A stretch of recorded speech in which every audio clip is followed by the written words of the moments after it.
ఇక కాంగ్రెస్ ప్రభుత్వం ఏర్పడిన తర్వాత తొలిసారిగా ప్రవేశపెట్టిన ఓటన్ అకౌంట్ బడ్జెట్లో అన్ని రంగాలకు సమప్రాధాన్యత ఇచ్చామని మంత్రి వెంకటరెడ్డి అన్నారు. రాష్ట్ర వ్యాప్తంగా ఎక్కడ చూసినా ప్రభుత్వ బకాయిలే కనబడుతున్నాయని పేర్కొన్నారు. బీఆర్ఎస్ ప్రభుత్వ నిర్వాహకంతో బడ్జెట్లో 13% మేర 13,000 కోట్ల అప్పులకే పోతున్నాయని ఆగ్రహం వ్యక్తం చేశారు.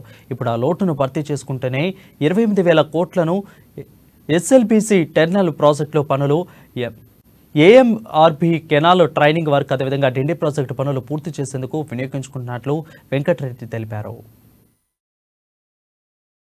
గెలిచిన మన రివ్యూలో మొదటిసారి గెలిచిన ప్రమాణ స్వీకారం చేసిన తర్వాత మూడో రోజే గెలిచి అది మేము కట్టుకుంటాం సార్ అని చెప్పి వచ్చి ముఖ్యమంత్రి గారికి చెప్పి వెంటనే 320 కోట్లు రాష్ట్ర ప్రభుత్వం భరిస్తుందని చెప్పి లేఖించినాం.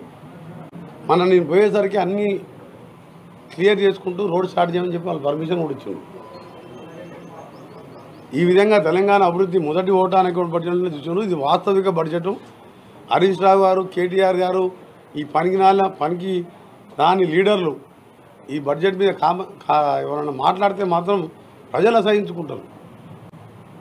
20% 2 లక్షల కోట్లలో 20% అంటే 57,000 కోట్లు సంక్షేమానికి పెట్టామంటే ఈ బడ్జెట్ను మనం విమర్శిస్తే వాళ్ళు మూర్ఖులు అవుతారు తప్ప ఈ ప్రభుత్వం ఓటాన్ అకౌంట్ బడ్జెట్ని ఇంత మంచిగా పెట్టింది. త్వరలోనే మీరు చూస్తారు.